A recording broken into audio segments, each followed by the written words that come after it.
Assalamualaikum warahmatullahi wabarakatuh. Nama saya Anjas Ricardo. Saya dari kelas R6G ingin mempresentasikan tentang analisis penerapan strategi promosi produk pada Coca-Cola. Yang pertama, saya ingin menjelaskan tentang produknya. Coca-Cola ditemukan pertama kali pada tanggal 8 Mei 1886 di Georgia, Amerika Serikat oleh Dr. John Seed Pemberton. Pada awalnya, Coca-Cola adalah suatu obat sakit kepala. Coca-Cola pertama kali dipasarkan di toko obat Jacob Farmasi yang sebagian dimiliki oleh Dr. Pemberton. Kemudian pada suatu saat, ada seseorang pelanggan yang mengeluh pusing agar lebih cepat sembuh. Ia mencampur Coca-Cola dengan air biasa. Lalu penjaga toko lebih menganjurkan untuk menambah campurannya dengan soda. Sejak saat itu, dilahirkan suatu versi Coca-Cola dengan berkarbonasi. Coca-Cola di Indonesia. Coca-Cola diperkenalkan pada rakyat Indonesia pada tahun 1927. Pada waktu itu, Indonesia masih dijajah oleh Belanda dan Coca-Cola berada di bawah The Netherlands Insign Mineral Water Fabric di Jakarta. Proses produksi untuk pertama kalinya dibuat pada tahun 1932.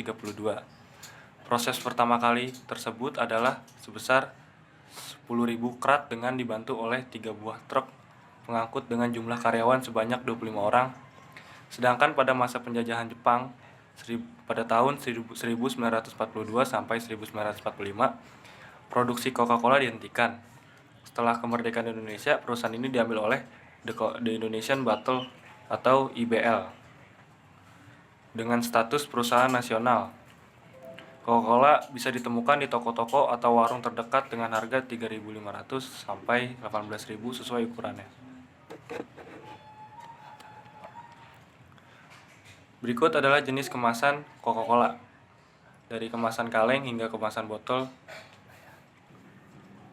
Analisis SWOT.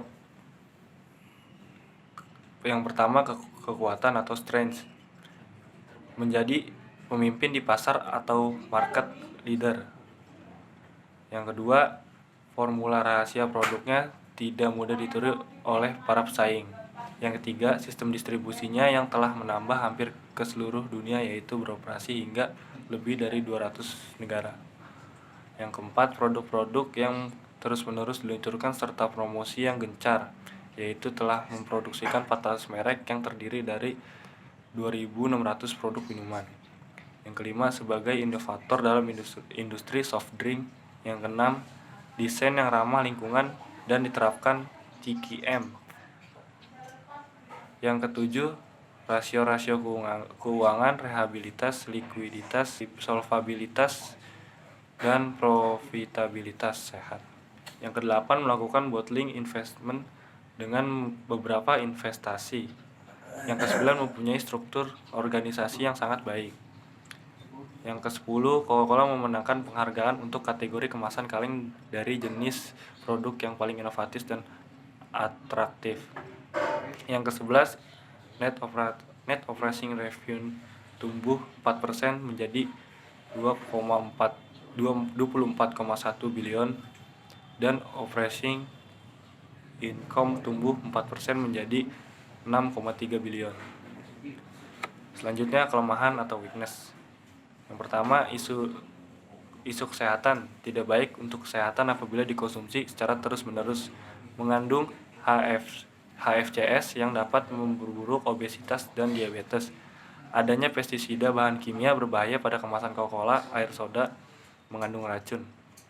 Yang kedua, Coca-Cola hanya berbasis pada kategori minuman dan belum merambah ke sektor lain. Yang ketiga, biaya produksi tinggi akibat keterbatasan bahan mentah. Selanjutnya, peluang atau opportunities.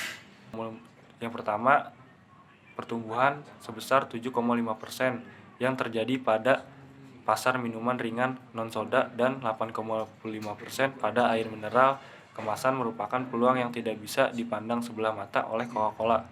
Selain itu, menurut data masih banyak pasar di wilayah Asia Tengah dan Afrika yang tingkat konsumsi minuman ringan bersodanya masih rendah. Ini merupakan blue ocean bagi pemasaran Coca-Cola di masa depan.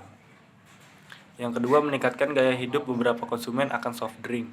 Yang ketiga, pendistribusian produk yang mudah ke berbagai daerah karena luasnya jaringan. Yang keempat, memiliki social responsibilities yang baik. Yang kelima, kerjasama dengan berbagai pihak, contoh McDonald, Bintang 7, Telkom, dan lain-lain. Yang keenam, pengembangan produk baru jenis makanan.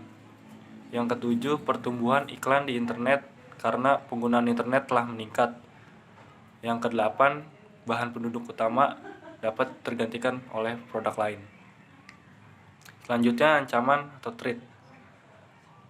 Yang pertama, kondisi ekonomi yang tidak stabil, depresiasi rupiah terhadap US dollar. Yang kedua, invasi AS ke Irak yang mempengaruhi penjualan Coca-Cola, faktor sosial dan politik. Yang ketiga, di beberapa negara seperti India melarang menjual Coca-Cola, faktor hukum. Yang keempat, perubahan paradigma konsumen yang lebih health conscious sehingga banyak konsumen yang mulai meninggalkan minuman berkarbonasi. Yang kelima, kompetitor baik tingkat domestik maupun level internasional seperti Pepsi dan Cadbury merupakan ancaman yang patut diwaspadai. Yang keenam, adanya barang pengganti atau substitusi. Selanjutnya adalah media promosi. Yang pertama, iklan tradisional pada media cetak koran. Yang selanjutnya adalah iklan digital yang sering dilihat di TV-TV atau di video-video lainnya.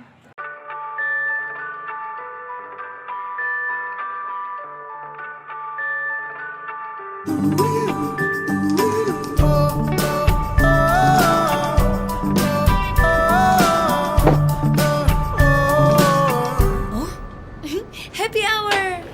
Kamu dapat 1 Coca-Cola gratis. Tapi minumnya harus di toko ya.